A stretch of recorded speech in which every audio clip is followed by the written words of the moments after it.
Good morning, good morning, good morning. It's Saturday. Oh my Lord, I woke up thinking it was Sunday, and I am truly blessed that I have one more day to put a bunch of things together for Mental Illness Iowa, which is my treasure trove today. And with me is Caroline. This is my daughter, Caroline. Hello, Hi. Caroline. Hello. Hi. We're here because the past couple of weeks have been pretty difficult for Caroline and myself as her mom. Mayo Clinic, Caroline is schizophrenic. Mayo Clinic diagnosed Caroline as one of the top 18% in the world high functioning.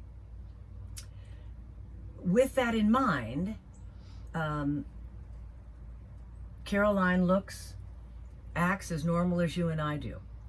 What's different is how her brain takes things in, works with it, and puts it back out to her in comprehension, all kinds of things. You ask Caroline anything about medicine, oh my God, until the cows come home.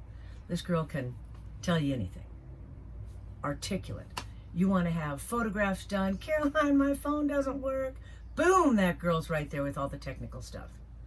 But there are certain things that just don't click. And along with schizophrenia comes anxiety and depression and multiple personality, all kinds of things. But we are demon-free and have been demon-free for 8 years. I'm going to ask Caroline a couple of questions and kind of just go from there, because I don't know if anyone else has this particular situation. Caroline was 3 years old when she saw her first demon. And can you tell me something, or tell us something about that? I just remember it was at night and I was asleep, and you were teaching me to stay in my own bed because I used to sleep with you all the time, and you were trying to get me to acclimate to sleeping alone. And I had woken up because a man was on the end of my bed, and he was... A man. Describe the man. What was a... He was in all black, all So black you could just see attire. a figure? No, just a figure, no face, black hood, black clothes, and he said, "Your dad is going too," and then disappeared. And that was the first instant I had, and then it just progressed from there. But when you said he spoke to you, he said your father is, He's going to, and then nothing else. and then nothing else. And then, Boy, that's a tough one and I not to finish a screamed sentence, for isn't you. it? And I screamed for you, and you came running in, and I told you, and you said it was just a bad dream, and it was okay. And Because at that time, I didn't know anything. Caroline didn't know anything. I mean, this just went poof and hit us both on the head. I had no idea as a mother, as a 42-year-old woman, anxiety, depression, schizophrenia, only in the movies. So I didn't know where else to take it except, oh, honey, it's a bad dream, and that sleeping with me was just, something that I thought, little kid stuff. So I was trying to break that. I had no knowledge of anything prior. So over the years with the demons and all, how many demons did you have? 23. By the time I was 18, I had 23. 23. 2 team leaders out of 23, and everybody was active. Today, being demon-free, what's that like? It's difficult, I think, because I have certain things that I have to always do to make sure that my anxiety doesn't go one way, meaning I can't be in quiet, because for 18 years, all I knew was noise. So it was always screaming and yelling and hectic in my head. So now that everything's quiet and there are no demons, no noise in my head, it's very uncomfortable for me, because it's not what I grew up knowing. So I have to have noise on, whether it's music, the TV, somebody talking, dogs barking. It can be anything. It just has to be noisy. In the car, anywhere? Anywhere. Yep, sleeping anywhere. So how does that affect you when you go into a store or when you've tried to work? It's I can't work because of it. It's just like in an interview, it's quiet in the room and it's just us, and I can't be comfortable, and it's not their fault and it's not my fault. It's just part of what is now. But you have successfully gotten 2 jobs. I've gotten 3 successful jobs, and walked away from it because I couldn't keep up. I couldn't couldn't keep up because of all the directions being understanding, told to me. or so many people trying to tell you what to do, Both. co-workers, Both. nobody being mean, No, but just just no one the- understanding where I'm coming from and the things that need to be addressed in a different way. and processing differently. Yeah. That's what you're talking about also. Yeah. You know, Caroline said something to me one day, and I can't remember exactly where it was, but she said, you know, Mother, how you always say, well, that's a lot like Pat. Yeah. My behavior was a lot like my mother's behavior in regards to setting a table or folding something or whatever. And Caroline said, you know, Mother, that's the same thing with me. But it's 23 demons for 18 years telling me what to do. So she said, I don't know anything different except that it's fury, it's chaos. And, you know, being in calm makes it hard for me. And having to sometimes cause friction is a part of what my life was for 18 years. So learning how to redo that is very, very difficult. And I think that was one thing that was really, just really sunk into my head in regards to when you said, Mother, it's just like you growing up with your mother and you carry something into your next life the way she did it. Well, I'm carrying 18 years of 23 demons demeaning me, shouting at me, never letting me sleep, Scaring me. Things like just horrible things. Yeah. Keeping me on a curb of always having to create a bit of chaos for me to be comfortable in whatever moment I'm in. And I don't know, you say sometimes you can't always define that, right? When you're in those moments and something chaotic comes up, Yeah. that you can't foresee that. Right. No, I don't plan for that. It's just when things are kind of messy, like kind of in a, some people call it drama. If it's dramatic, I'm comfortable in that scenario because that's what I grew up with. You know, so And that's sometimes what starts a lot of the furor, because yeah. that's that same freneticness that was second nature to her and wasn't for us and still isn't for us. That's why I couldn't stay in school and Yep. you know, have a lot of friends and have a social group and you know, that's why.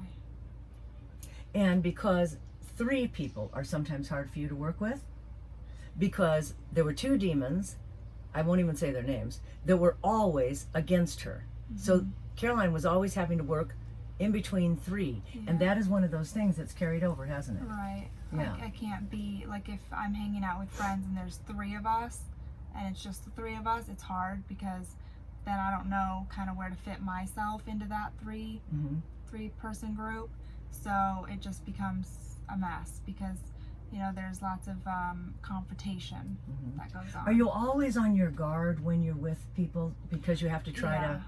Because I don't know, like, where they're coming from, or I get paranoid if they're planning, like, part of schizophrenia is that you're paranoid about people out to get you, people contemplating to hurt you, people, you know, thinking about ways to attack you or to take something from you.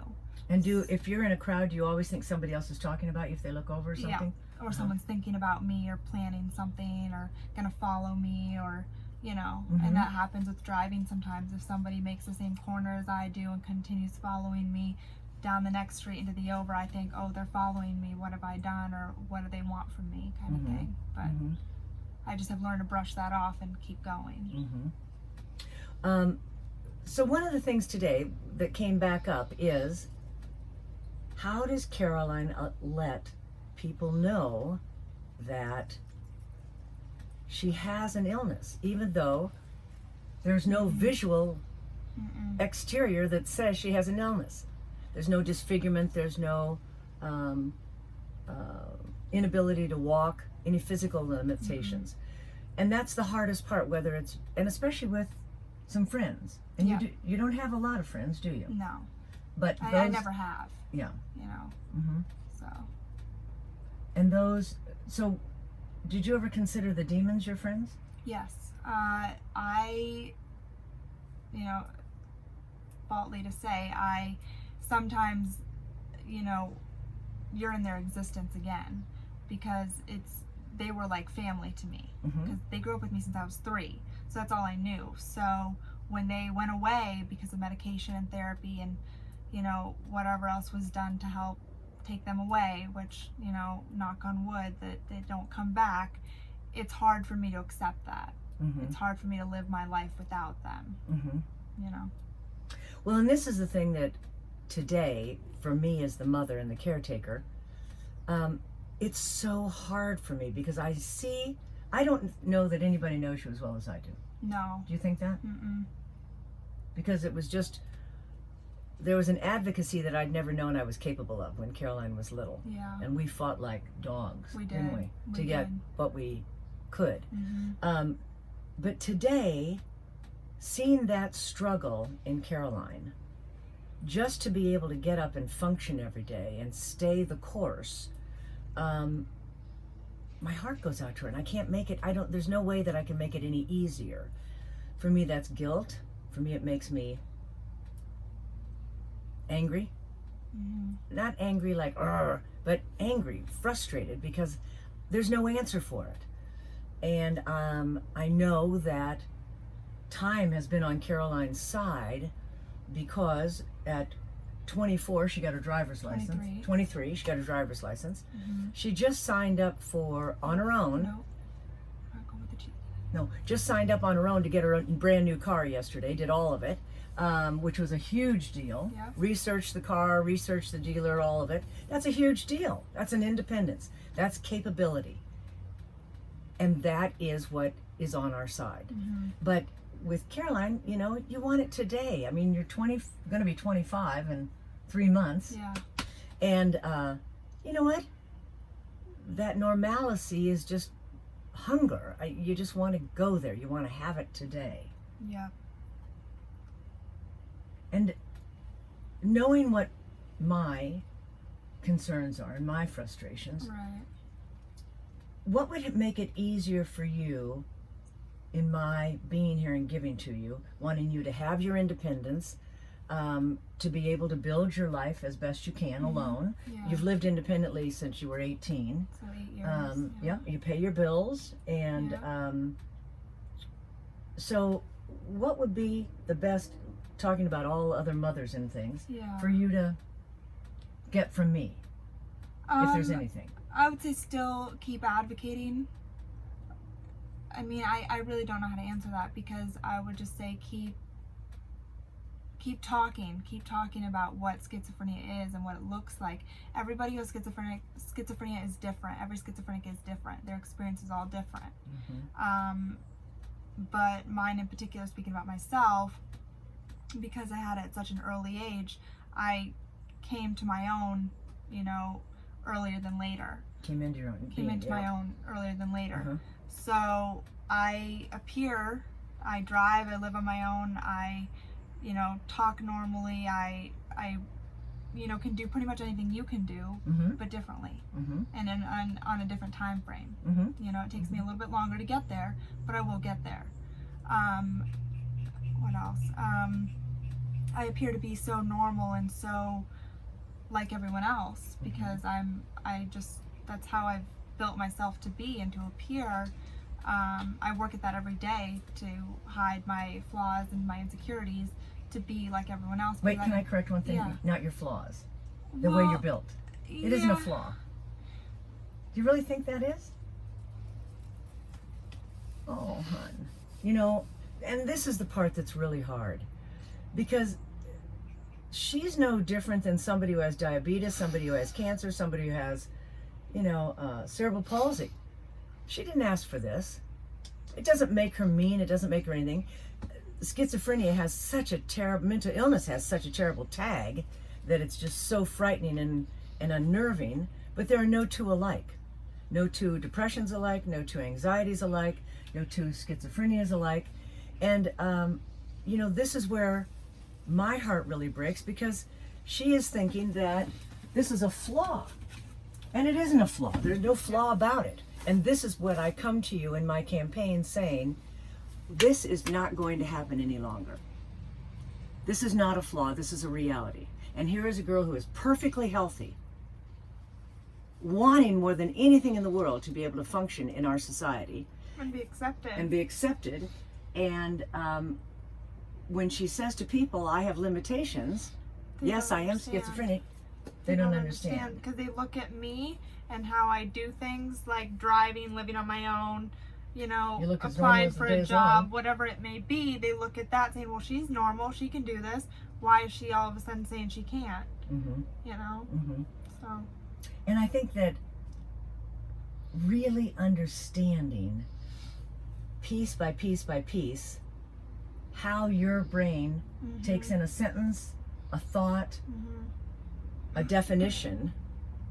yeah. You know, Caroline works best, and I have to admit I had to do the same thing for a period of time, by routine. You know, she learned how to drive because she went the same way all the time and all the time and all the time. I remember doing that when I moved to Chicago. I had to go down Clark Avenue and up Fullerton and all, you know, just to have the security until I got to know the city better. And so part of that is normal, and part of that is Just your the way my daily brain struggle. works. And it's just the way it works, that you have to do the repetitive scale to be able to have it become second nature. Yep. It just doesn't happen that way. Nope, it just takes me a little bit longer to get to the finish line, but I always do. Yeah. And Caroline's great with people. To So- a certain extent, not with crowds. I'm good one-on-one and little crowds, and you know, I've always, which we've spoken of before, I'm always better with the older people. Yeah. You know, like not my age group, but Yeah. like your age group and up. Well, there's no competing to keep There's up. not. Yeah. So And that's been since you were a little girl. that has been, yep. I've always been drawn towards your friend group and your, you know, your side of things versus the people that I went to school with Mm-hmm. and the people my age and my friend group. It just didn't happen that way. Yeah. Well, I'm going to tell you, I just wanted to begin to have this conversation because unless we bring this out to the forefront, we aren't going to get anywhere. And this girl has been my reason for pushing, and her sister. Her sister has anxiety and depression and other issues going. But you know what? If I didn't have their strength and know their strength and know Caroline's strength in what she has to confront every day, you know what? Whoo, doggy. I can only be half of the strength of these two women. So please, share your story with me. Let's get it out there and talk about it. I'm going to be on the road. I'm Katie Kaplan. This is my girl, Caroline Kaplan, the one and only. Great photographer, great editor. I mean, she can take a picture and just wow you with the editing. Anyway, that's one thing I think is really important, is to help find a passion so that she can grow with it and find fulfillment. And I think it's really important to talk about that regarding our children. Whether, you know, they're on her level, having experienced mental illness really early, and then lost the demons. I'll never forget the day you lost the demons. Yeah. We just went, whoa, it's quiet. Isn't it right? Yep. Yeah. So please share with me and tell me your story. Tell us your story. Yeah. Because I think we can come back with it. We can talk pills, we can talk doctors, we can talk anything. Hospitals, anything. Anything. Been there, done all that. And you know, there's so many things when it comes to medication that doctors don't think about.